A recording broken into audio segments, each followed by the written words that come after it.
Buenas noches, bienvenidos a un programa más de su serie En Contexto. Estamos trabajando durante estos días, durante estas semanas, el tema de Puebla, retos de futuro.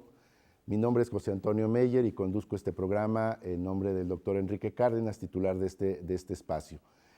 Y bueno, analizando los diferentes temas, hemos encontrado que hay un tema del que poco se discute, pero que en realidad es un tema fundamental para la vida económica, para las finanzas públicas, incluso para la vida cotidiana de todas aquellas personas que van a dejar su vida productiva y acceder ya a un retiro en el que esperarían tener o mantener de alguna manera una calidad de vida, que es el tema de las pensiones, y muy particularmente el caso de las pensiones estatales en el caso de Puebla. Y para ello hemos invitado a tres especialistas. Está con nosotros Manuel Echegaray, del Colegio de Contadores Públicos de Puebla. Él coordina la Comisión de Seguridad Social de este organismo. Bienvenido, Manuel. Gracias, buenas noches. Buenas noches. El doctor Víctor Figueras, de la Benemérita Universidad Autónoma de Puebla. Bienvenido, Víctor. Gracias, buenas noches. Sí, y la doctora Marta Miranda, también investigadora de la Benemérita Universidad Autónoma de Puebla. Gracias, Marta. Gracias por la invitación. Bueno, pues el tema es un poquito complicado, ¿no? Es decir, no es un tema que aparezca de manera regular en el debate, en la información de los medios. Entonces vamos a ir un poquito desgranando el tema. Yo te pediría, José Manuel, empecemos un poquito por estas reformas que se han hecho desde los años 70, 80, donde se ha tratado de adaptar el sistema de seguridad social, la creación de las AFORES y muy particularmente pues esta diversidad que México tiene en términos de políticas de pensiones. Bueno, yo iniciaría con el sistema pensionario más importante de México, que es la Ley del Seguro Social. Si nos vamos al apartado A del artículo 123 de la Constitución, los de iniciativa privada nos aplica Ley del Seguro Social. El apartado B es todo lo del sector gobierno o gobierno federal, les aplica Ley del ISSSTE. Exacto. Y si hemos avanzado en el tema de reformas, tan es así que al día de hoy lo que cotizo en ISSSTE lo puedo sumar con la Ley del Seguro Social y lo que cotizo en Seguro Social lo puedo pasar a ISSSTE, al que más me convenga o al último donde esté. Y en estos dos, hace 20 años, 1 de julio del 97, esta fue todavía con el presidente Zedillo, se dio una reforma importante, trascendente. Sin esa reforma ya habría colapsado el sistema pensionario en México, del Seguro Social, que fue pasar de beneficio definido a contribución definida. Esto fue bueno. El problema es que la aportación es muy baja. O sea, en Ley del Seguro Social aportan 6.5 entre patrón, trabajador y Estado. El trabajador aporta el 1%. Es imposible que con una aportación tan baja podamos tener una tasa de reemplazo del 100%. Al día de hoy la tasa de reemplazo ahí es 25%. Claro. Luego, en Ley del ISSSTE la reforma se da en 2007 y ellos aportan 13%, el doble de lo que aportamos en Ley del Seguro Social. Digo, aportamos porque yo cotizo al Seguro Social. Sí, claro. Sí, o sea, no estoy en gobierno. Entonces, con ese 13%, su tasa de reemplazo puede llegar a un 70%. Pero además tienen algo que le llaman ahorro solidario. Trabajador le pones hasta un 2% de tu salario, gobierno te pone otro 4%. Entonces es un 6% más el 13%, se andan acercando al 20%. Con ello pueden llegar a una tasa de reemplazo del 100%. Ahora, pasamos hay otros esquemas de pensionarios o sistemas pensionarios, gobiernos de los estados, municipios, universidades públicas. Puebla, si en 31 de diciembre de 2011 no hubiesen reformado la ley de seguridad social de Puebla, o sea, el ISSSTEP, habría colapsado ya. O sea, sí tuvo un costo político, sí alguien me dice, es que es muy caro lo que aportan. No, es lo necesario para tener una pensión digna. ¿Cuánto es lo que se aporta? Al trabajador del Estado se le retiene un 13%. de lo cual la mitad es para el servicio médico, para guarderías, para el sistema de préstamos, y el 6.5 para el sistema pensionario. O sea, ese 6.5, alguien dice, es un robo. No, es lo necesario para que complete su pensión. Claro, para una pensión digna, digamos. Sí, que me dicen, oye, son 5 veces más que lo que le retienen a un trabajador de iniciativa privada. Exacto. Sí, pero está un punto arriba de lo que le retienen al trabajador de gobierno federal. O sea, ¿con quién lo comparamos? Con gobierno federal está muy parecido. Con iniciativa privada sí son 5 veces más. Ahora, ¿qué otra más reformaron? Cuando se jubila o pensiona a alguien del Estado de Puebla, de su pensión, si es mayor a un salario mínimo, le retienen un 4.5 para llevarlo al fondo de pensiones. Ahí, en lo personal, me habría gustado que lo llevaran al sistema de Afores. Es donde hay mayor transparencia, donde el trabajador puede saber cuánto está aportando, cuánto le está generando de intereses y cuánto tiene al día de hoy. Aquí le están reteniendo y se está yendo a un fondo común. Que maneja el gobierno del Estado. Que maneja el gobierno del Estado. Y de ese fondo común le pagan a los que están aportando con las nuevas tasas y le pagan a los que venían del esquema anterior. Claro. Entonces, ese fondo común seguramente no va a alcanzar, como pasa en otros 100 sistemas del país. Claro. Víctor, en términos de finanzas públicas, digamos, ¿qué representa esto para un estado como Puebla, ¿no? Tener que manejar este fondo de pensiones, ¿no? De una manera muy responsable, de una manera muy transparente, de tal manera que haya certidumbre en los trabajadores de que esto realmente se va a cubrir? O sea, porque es un fondo que va creciendo, ¿no? Y que en términos de una política pública, pues el gobierno tiene que asumir toda una responsabilidad, ¿no? Sí, bueno, me parece que no únicamente para el gobierno de Puebla o los gobiernos estatales, el tema del fondeo de las pensiones y en particular cuál es la rendición de cuentas y transparencia de los fondos o del fondo que esté disponible para el pago de pensiones es un tema pendiente y urgente para cualquier gobierno y en cualquiera de los niveles, federal, estatal y municipal. ¿Por qué? Porque es parte de la agenda pendiente de rendición de cuentas. Durante todos estos años o por décadas, los gobiernos han tenido la capacidad de utilizar estratégicamente, eso no quiere decir bueno o malo, los recursos que tienen disponibles para pensiones, y en la literatura de hecho se documenta eso, que esa es una fuente usual de recursos disponibles, se subraya el disponibles porque es dinero que está entrando de manera regular con las aportaciones de trabajadores y el sector privado, para usarlos en otras cosas. Los gobiernos siempre tienen muchas necesidades y si algo no cambia es esa evolución a que cada vez se ven más presionados en términos de recursos. Así que una decisión completamente racional desde el punto de vista gubernamental es, ante las presiones adicionales, busco recursos que me cubran ciertas cosas. En ese sentido, me parece que sí, el fondeo, no solamente para este estado, sino para todos los gobiernos, sigue siendo un tema pendiente de rendición de cuentas. Claro. Marta, ustedes acaban de publicar un libro, ¿no? Precisamente sobre los sistemas estatales, los sistemas pensionarios o de seguridad social de los estados. ¿Qué diagnóstico podrían ustedes, de manera aproximatoria, porque desgraciadamente no hay muchos datos a los que pueda uno recurrir, ¿no? Pero digamos, ¿cuáles serían algunas de las primeras conclusiones que nos podías dar a partir del estudio? Este estudio es técnico en el sentido de que trata de decir algo sobre el costo fiscal que los gobiernos estatales y el gobierno federal se incurriría por el pago de estos beneficios que están en ley y que son pasivos contingentes explícitos y que no los podemos evadir. Como tenemos un sistema de pensiones fragmentado, como ya comentó el contador, tener información integral para lo que está pasando en todo el país no existe, es muy difícil. La Secretaría de Hacienda, la Cámara de Diputados tienen cosas, y de hecho son los insumos que nosotros tomamos. Hicieron un compendio de leyes en la Cámara de Diputados y la Comisión Nacional de Ahorro para el Retiro, la CONSAR, la tuvo en internet hasta el año pasado, me parece. Y ese es el compendio de leyes que nosotros utilizamos para hacer este estudio. En ese sentido, para hacer el comparativo, el corte de las leyes se hizo en un momento de tiempo como hacia 2012, justo antes de la reforma de Puebla que comentaba.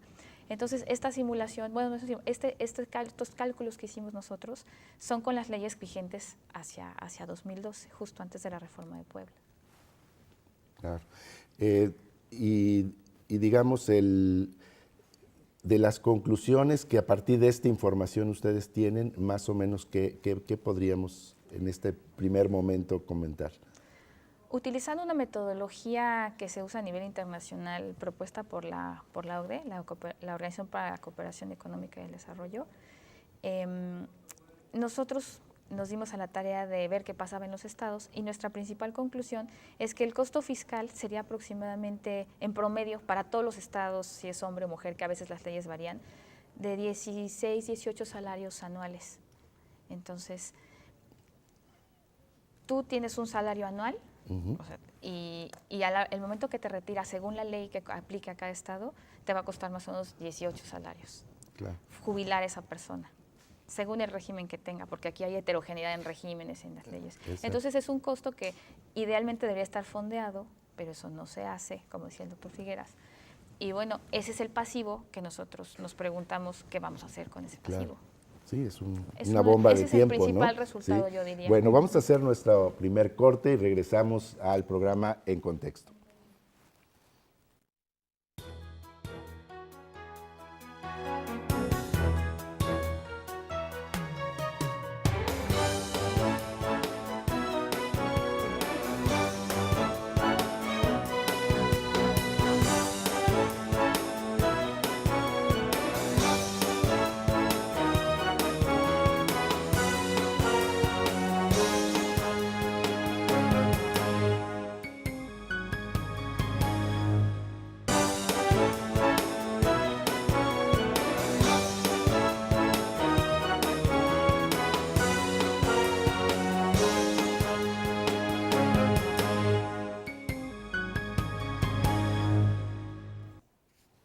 Seguimos en su programa CEI en Contexto. Estamos hablando de pensiones en el estado de Puebla y en general en los sistemas estatales.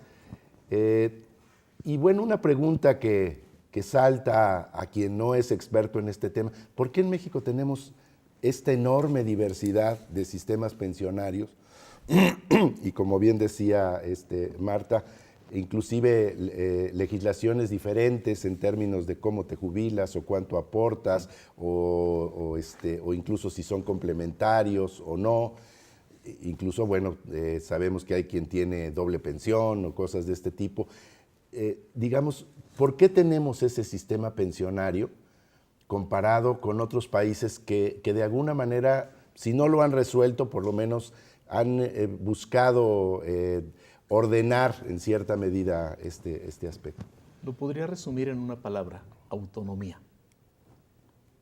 Puebla, tú pones tus reglas. Universidad Autónoma de Puebla, tú eliges tus reglas. Universidad Autónoma de México, tú eliges tus reglas. Es tu presupuesto, es tu dinero. Claro. Y pareciera que eso es bueno.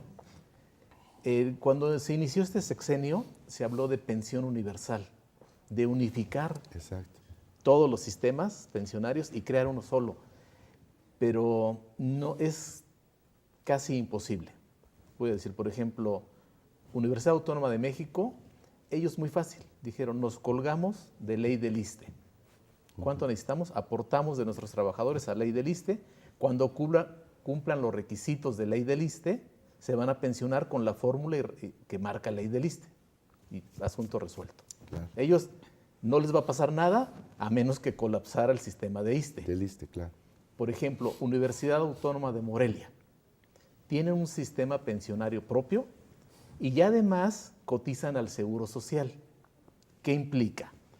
Cuando ellos cumplen los años de servicio, que son como a los 50 años, tienen una jubilación o pensión por parte de la universidad. Pero como además cotizaron a Seguro Social, cuando llegan a los 60 años, tienen un segundo ingreso. Entonces, jubilación por la universidad, más pensión por la ley del Seguro Social. Exacto. Entonces, oye, ¿tienen doble pensión? Sí, porque así lo marcaron. Ese costo tuvo la universidad, esa prestación les dio. Oye, ¿por qué la Universidad Autónoma de Puebla no lo hizo? Autonomía. Por su autonomía, claro. Sí.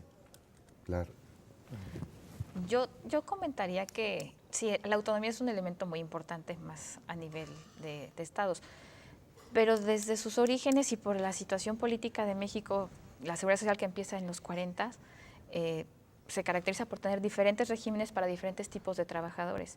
Los electricistas, los que trabajan en un régimen, los que están en Pemex, petrolero, otro régimen, los que están en sector financiero, otro régimen, los que son en sector privado, otro. Entonces, esa heterogeneidad, El ejército, incluso. exacto, los militares, otro régimen. Esas diferencias en beneficios y prestaciones para diferentes tipos de trabajadores evidentemente está relacionado con diferentes negociaciones políticas para tener diferentes apoyos de cuadros para el sector, para pues, el apoyo político de su momento. Entonces, esa es la herencia que traemos y lo que explica también, además de la autonomía, la fragmentación y la heterogeneidad, y justamente por eso no es tan fácil revertir, porque, bueno, casualmente la mayor parte de los regímenes de pensiones de beneficio definido que no se han podido ajustar, pues son en los estados, ¿no? Y en algunos sectores del sector privado, del sector público. Pero no estaríamos de alguna manera siendo poco equitativos, ¿no? De que haya Ese es el trabajadores punto, que se claro. jubilan excelentemente bien, ¿no? Y trabajadores que pues, prácticamente están en la miseria con unas pensiones pequeñísimas, ¿no? La desigualdad del país se refleja perfectamente en este tema. En este sistema pensionario, ¿no? Estamos Sí. replicando, el Estado benefactor, en vez de ser un poco más igualador, está replicando diferencias. Ahora, Víctor, para ti, este sistema de afores, ¿no? Como bien lo comentabas, es decir, dejarle al mercado que sea el que de alguna manera vaya manejando los vaivenes de las pensiones, ¿qué tan pertinente es o qué tan le podemos apostar? ¿Tú cómo lo ves? Solamente quiero aportar una pieza alrededor de lo que dijeron nuestros colegas con la pregunta anterior que me parece fundamental. Autonomía más negociaciones del sistema político del que venimos representan mucho de la fragmentación. Pero un elemento adicional es que el sistema político también condicionó la manera de la participación social. Y entonces ahí tenemos un problema de falta de información y regreso al argumento de rendición de cuentas. Claro. ¿Por qué? Porque no sabemos exactamente al día de hoy cómo nosotros podemos demandar información sobre cómo se manejan las pensiones. De hecho, esa información es muy difícil de conseguir. Los colegas que son especialistas sabrán que es complicado encontrar información sobre ese tipo y mucho más demandar explicaciones de por qué se toman esas decisiones. Claro. Entonces, me parece que el sistema político también condicionó esta otra parte que es lo que equilibra las decisiones públicas. La autoridad gubernamental con una sociedad civil activa y preocupada. Ahora, con respecto a las AFORES, el marco general en el que estas reformas se hacen, hay una racionalidad adicional a la racionalidad técnica puramente, y tiene que ver con la adopción de esquemas de manejo en el sector público. Claramente, el tipo de reformas como el de pensiones se adscriben en la nueva gestión pública. La nueva gestión pública tiene entre sus principales tesis que podemos adoptar perfectamente, es regresar un poco al esquema neoliberal económico. El mercado es eficiente en la asignación de recursos. Por lo tanto, hay que apartar un poco las manos del gobierno y dejarlo como un árbitro regulador. En teoría, puede funcionar. A mí lo único que me preocupa es que en un lugar como México, en el que sabemos que las regulaciones son imperfectas, incompletas, laxas y muchas veces sesgadas por actores poderosos, va a ser difícil tener una buena regulación de las AFORES. Eso es decir, el árbitro, quien regula cómo funcionan, no tenemos tanta certidumbre. Y del otro lado, la naturaleza del funcionamiento del mercado siempre es incierta. De hecho, ese es su mayor valor. Tú apuestas en el mercado accionario porque como te puede venir la lotería de que cambie a tu favor, te puedes hacer millonario. Pero de la misma manera te puede llevar a la bancarrota. En las AFORES puede pasar que están sujetas a las fuerzas del mercado que no podemos manejar. Y para mí esa es una gran preocupación. En la literatura también hay un tema adicional que tiene que ver con el costo y la forma de gestión de las propias Afores. Al ser parte del sector privado, ya no tenemos la información sobre las reglas, sobre los consejos administrativos, sobre cómo funcionan estas organizaciones, y puede pasar lo que pasa también con el sector bancario, que a veces te estén cobrando triple comisión, digo, te pueden mejorar tu administración de tu patrimonio, de todos modos te cobran más caro y no sabes la gente no tiene información suficiente para hacer cuentas claras y saber cuándo conviene y cuándo no. Claro. Aunque comentabas, Manuel, de que la experiencia, digamos, lo que ha pasado es que generalmente ha sido mayor, ¿no?, la aportación del mercado, digamos, a las Afores. De las Afores, mi punto de vista es, si hay reglas claras, si están regulados, o sea, la CONSAR trabaja mucho, se ha multado a las Afores por el esquema de comisiones. Hoy en día las comisiones no son tan altas, bueno, estamos promedio 1.12. Y, por ejemplo, pensionista dijo, mi comisión es 0. ¿Sabes qué? No te puedes ir tan abajo. No lo dejaron. Eso era bueno. Sí. Dijo, bueno, no me dejas bajar la comisión a 0. De lo que genere de rendimiento le voy a dar un dividendo a los agremiados, como vía ahorro voluntario, que lo pueden retirar. Si hay transparencia, yo puedo entrar al portal, bajar mi estado de cuenta, los movimientos, y sé al día de hoy cuánto vale el portafolio que tengo. Porque hay inversiones, nos dividen en 4 rangos. A ver, de menores de 36 años, no entran ustedes, ¿no? Podrían invertir un porcentaje mayor en el extranjero, en renta variable. Mayores de 60 años, oye, extranjero, no. Renta variable, no. Porque esta persona está cercana a pensionarse y si pierdes tu dinero, ¿qué le vas a dar? Alguien de menor de 36, si lo llevas al mercado, al exterior, pues puede ser que gane más o pierda más, pero tiene todavía 20 años para recuperarse. Sí está regulado. Ahora, el sistema de Afores lo copiamos de un modelo chileno. Sí, del modelo. ¿Qué ha pasado allá? Colapsó, no funcionó. Ahora aquí, 2017, terminamos con un rendimiento nominal de 10%. Pero real. Pero el rendimiento real. Quitamos la inflación, 6.5, quedan como 4 puntos. Sí, pero no hubo ninguna otra inversión, ni un pagaré de plazo fijo, ni fondo de inversión que haya generado arriba del 10%. La Afore que menos generó fue en Bursa, 7.84. Entonces, sí es bueno. Mi sugerencia es, pongamos algo de ahorro voluntario en la Afore. Aunque no esté afiliado a un sistema del Seguro Social, puedo hacer ahorro voluntario. Y lo que genera es mayor o el triple que en un banco. Y además, puede ser que lo retire o que lo use para que el monto de mi pensión sea mayor. Claro, por supuesto. Bueno, entonces vamos a hacer nuestro segundo corte. Estamos en contexto. Seguimos en este tema de pensiones.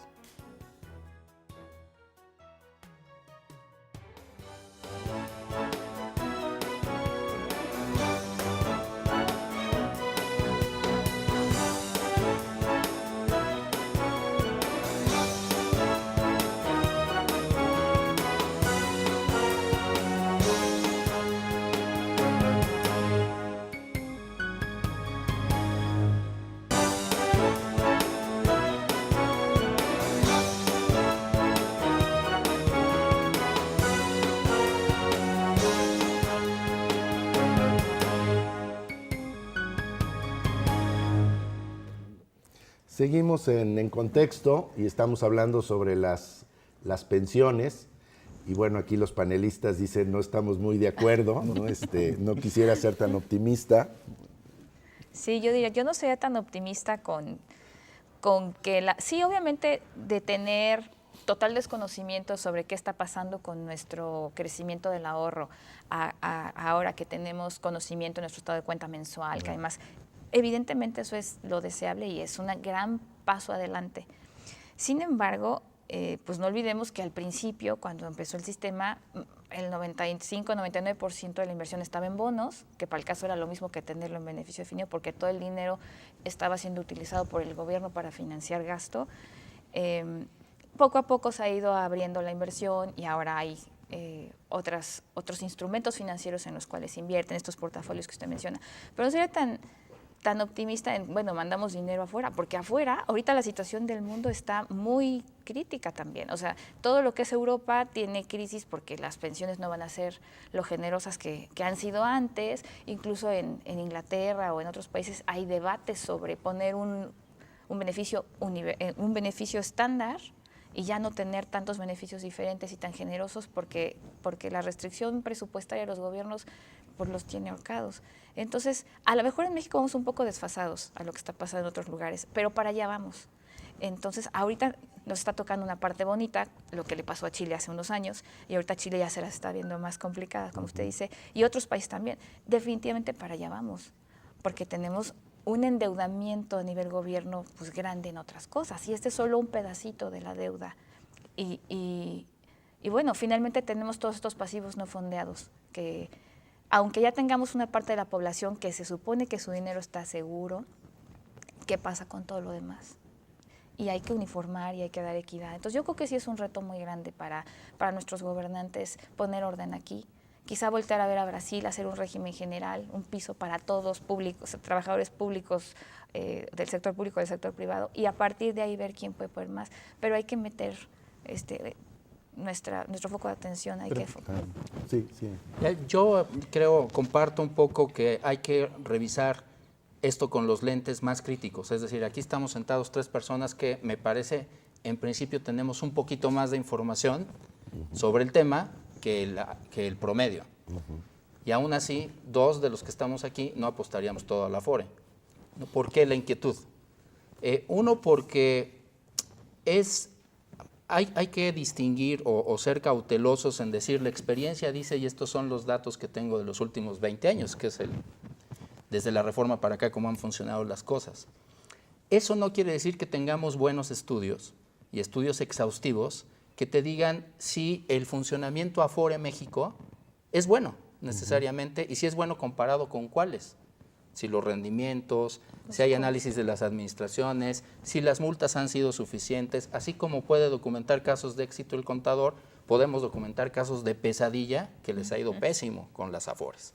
Claro que también hay que ser críticos porque estamos dejando el dinero en manos de gente que lo que quieren es hacer negocio. Las Afores no trabajan como beneficencia para mantener las pensiones, tienen que sacar algún tipo de utilidad.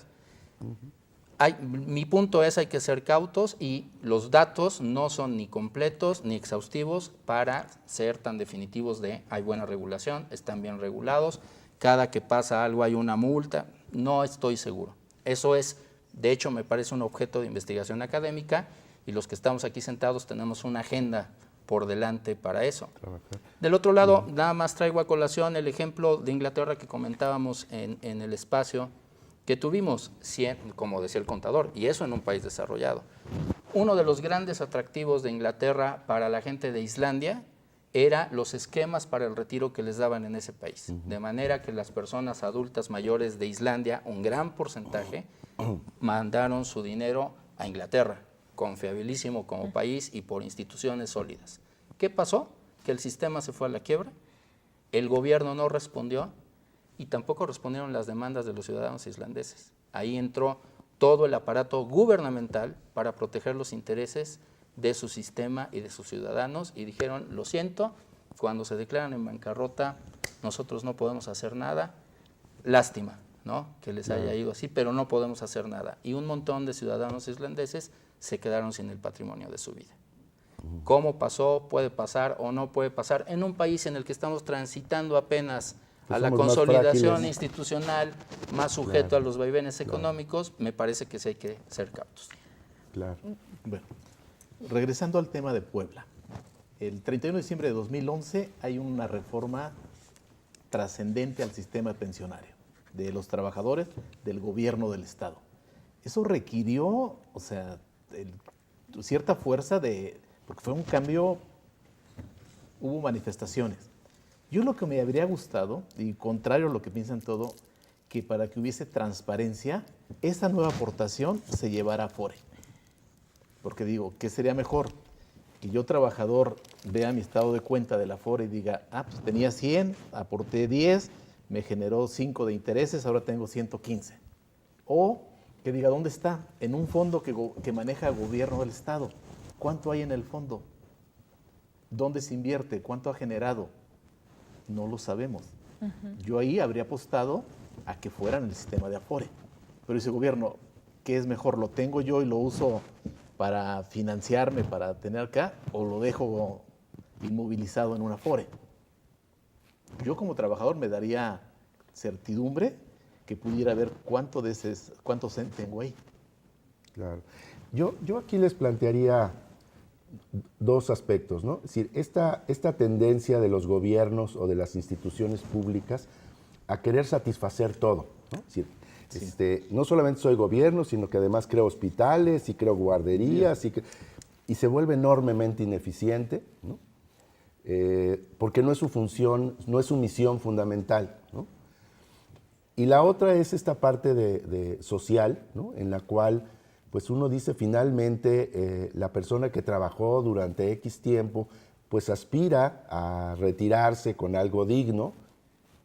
Siempre el modelo es pensar en los grandes modelos de seguridad social europea de los años 80, 90, donde la gente podía vivir dignamente, incluso hasta viajar e invertir sus ahorros.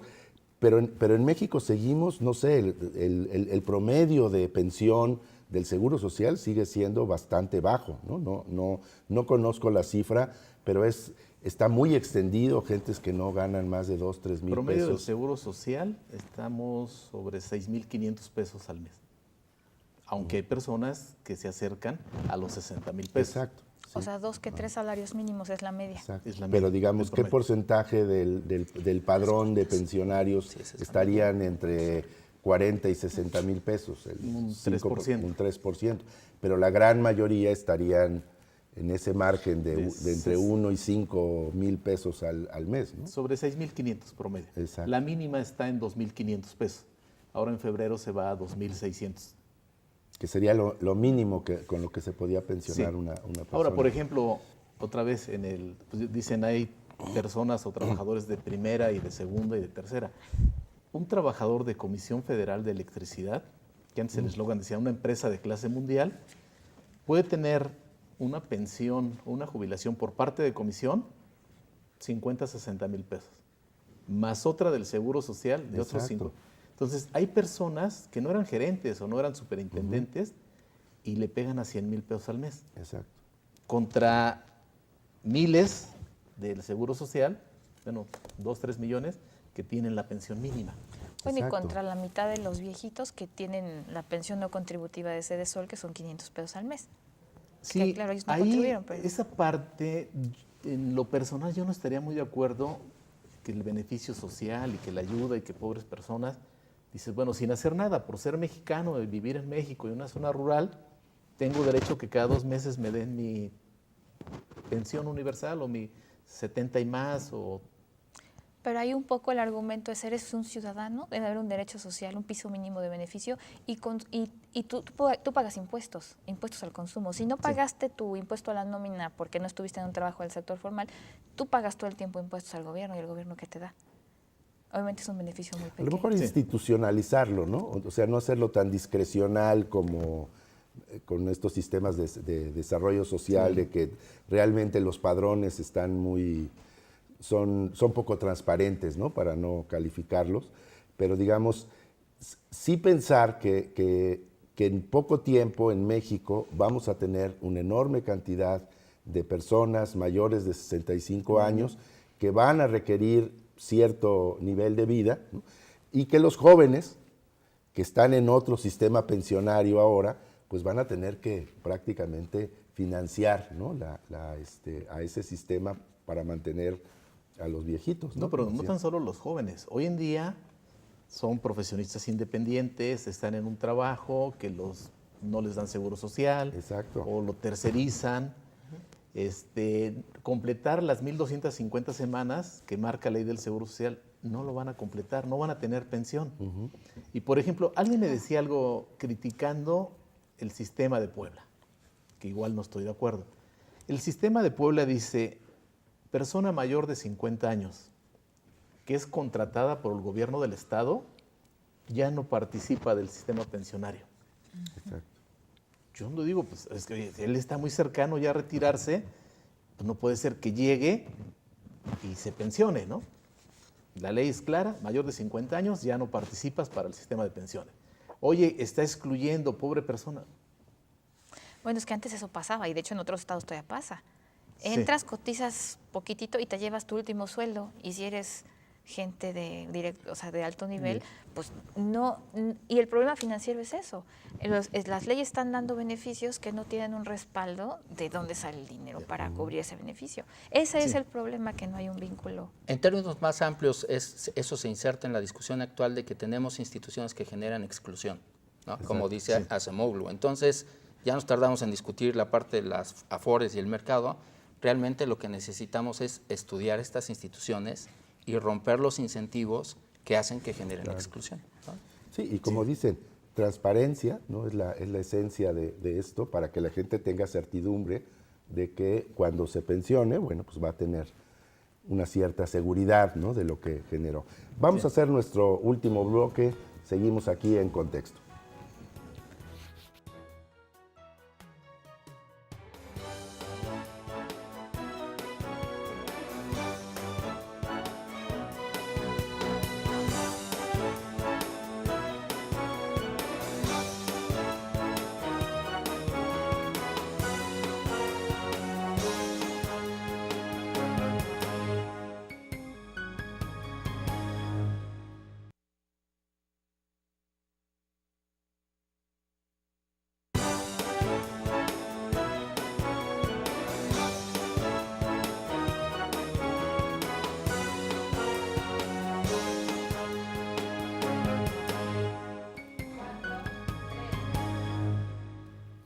Seguimos en su programa En Contexto y bueno, ya entramos a este último bloque y pues trataríamos un poquito de concluir. Sabemos que el tema sigue amplio y ojalá y podamos tener la oportunidad de seguirlo comentando, pero ¿qué primeras conclusiones podríamos hacer? Marta. Pues yo creo que nuestros servidores públicos y los problemas que Puebla y otros estados tienen en términos de protección social para la vejez, que es el tema que estamos atendiendo, es la desigualdad, que hay gente que no ha podido cotizar en el sistema, en el sector formal de la economía y que pues si bien le va a tener la pensión, si llega viejito, la pensión de Sedesol, mientras otros que han estado cotizando en algún régimen tienen diferentes leyes, unas con más o menos problemas para financiar ese beneficio. Los que están en sector público o estatal son hasta ahora los más generosos y también ahí el problema para todos es viablemente financiable ese beneficio. Esa es la pregunta que yo como economista me hago. Ahí está la ley, ahí están los avances, pero vamos a poder sostener cualquier tipo, incluso la pensión no contributiva de 500 pesos. ¿Tenemos dinero para...? Porque va, como tú dijiste, Toño, va a venir un cambio poblacional con muchísimos, o sea, del 10% de la población envejecida vamos a hacer 30% en el 2050. Nos va a alcanzar el dinero para darle a la mitad de la población una pensión no contributiva vía impuestos generales, donde no contribuyeron un peso para esa pensión. Entonces, bueno, atender el problema de la financiación, homologar los beneficios, en los regímenes, que esta fragmentación definitivamente pues tenga un poco más de coherencia y orden, y que un poco el tema que atendemos en el libro, que se sepa un poco más qué está pasando en términos de nuestras deudas y qué estamos haciendo para prevenirlas, para planearlas y para que la transparencia en este tema pues sea atendida, ¿no? Porque es, como decía aquí el contador también, es una bomba de tiempo que ya varios colegas han dicho y ahorita pues lo platicamos, pero cuando empiece esto, ¿qué va a pasar? ¿Va a desaparecer? ¿Va a colapsar? No sé, o sea, se ve algo así muy siniestro de repente. Víctor. Sí, desde el punto de vista de analista de políticas públicas, me parece que hay que considerar que en términos generales en todas las sociedades estamos viendo un regreso de la idea del fortalecimiento de los gobiernos. Hay un cierto espíritu de recentralización, lo vemos incluso con el gobierno de Trump y estos afanes de control. ¿Por qué? Porque la experiencia de los últimos 50 años no ha dejado los resultados que se esperaban de descentralizar, de generar autonomía, y menos en esquemas imperfectos como el nuestro, en los que el federalismo significa cada quien hace lo que quiere, sin controles. Entonces, estamos ante el riesgo, que además ahí en esa ola se tienden a subir los gobiernos, de recentralizar. Y tenemos un riesgo mayor nosotros porque nuestro sistema político no ha generado la suficiente transparencia y controles desde la sociedad civil para fortalecer las instituciones. En el libro también decimos, los incentivos en este país, y pasaría para el gobierno del Estado de Puebla, están hechos todavía para la inmediatez. No hay condiciones para que el decisor público establezca esto en la agenda o lo ponga en la mesa de discusión, porque genera altos costos políticos y ahorita todavía puede seguir pasando la bolita al que viene. Entonces, lo que necesitamos es mayor información, mayor discusión y mayor intervención desde la parte de la sociedad civil para generar por lo menos rendición de cuentas. ¿Dónde está el fondo? Decía el contador, ¿dónde está? Prefiero mi Afore. Bueno, yo lo que prefiero es que el gobierno me diga dónde está el fondo, cómo se gasta y qué puedo yo hacer como ciudadano para intervenir y contener las malas prácticas en sector público con respecto al fondeo y uso de los recursos para pensiones. Creo que esa es una agenda pendiente, pero necesitamos información y participación. Yo me diría, por ejemplo, al día de hoy con la reforma que tuvo el sistema de pensiones en Puebla, para que una persona se pensione se requiere 30 años de servicio y cumplir 65 años. Podría pensionarse a los 60, pero de lo que le tocase del 100% de su salario, le darían el 75%, a los 61 el 80%. Esto fue bueno porque antes con los años de servicio se retiraban. Hoy en día, ahora alguien que tiene solo 15 años, pero llega a los 65 años, pues le dan el 50% de lo que le pudo haber tocado. O sea, las reglas están bien. Lo que buscamos es transparencia. Yo supe de hace 3, 4 años que el gobierno del Estado contrató a algunos despachos que revisaran, a ver, todos los trabajadores del gobierno del Estado, llámese maestros, empleados, qué antigüedad tienen, qué salario traen, cuánto es ese pasivo. Yo después busqué, dije, bueno, quiero ver la información, esto me interesa, me llama la atención. ¿No está? No es pública, claro. Eso es lo que dice Víctor. Pero yo vi que licitaron el... Hubo dinero público involucrado. Sí, bueno, ya no está ahí. Sí me gustaría que hubiera transparencia. Puebla, con el nuevo esquema, sí la brinca, sí se salva. O sea, cuando dicen es una bomba de tiempo, afortunadamente no van a colapsar los 100 sistemas más importantes juntos. A lo mejor va a colapsar uno, luego otro, aquí y allá. El problema es que luego en redes sociales dicen, todo va a quebrar, todo ya no va a pagar. No, no, no. O sea, Van a quebrar, pero de a poquito. En forma aislada. Sí. Ahora, llegó apenas el año pasado de la CONSAR, y dijeron, a ver, Colegio de Contadores, ¿tiene un área de investigación en este tema? Sí, de pensiones, sí. Bueno, queremos que nos den una propuesta. Dice, qué bueno que nos toman en cuenta. Bueno, ¿cuál es la propuesta? ¿Cómo mejorar el sistema pensionario de la ley del Seguro Social? Y si se puede, porque CONSAR regula a ley del ISSSTE y ley del Seguro Social.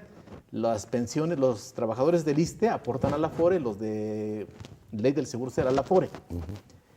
Nada más que las reglas del juego son 3. Queremos que se mejore la pensión de ambos trabajadores, de sector gobierno, sector privado, pero no puede costarle un peso más al patrón, ni al Estado, ni al trabajador. Pues con una varita mágica. O sea, Exacto. no, es imposible. Dice alguien, bueno, solamente que dijeras, pues vamos a elevar la edad para retirarse de 60 años a 100. Claro.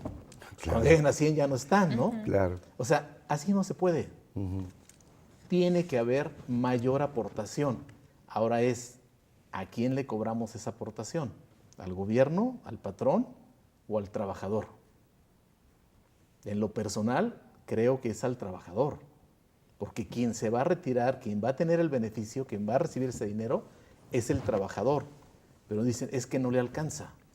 Bueno, gane 5,000, 2,000, 10,000, 50,000 al mes, no le va a alcanzar porque en mi cultura no entra el ahorro. decían acá, o sea, ¿qué está de inmediato? Ah, pues me dieron el aguinaldo, una pantalla. Ah, pues un viaje. Ah, pues le abono la tarjeta. Cuando a lo mejor debiera destinar algo al Afore.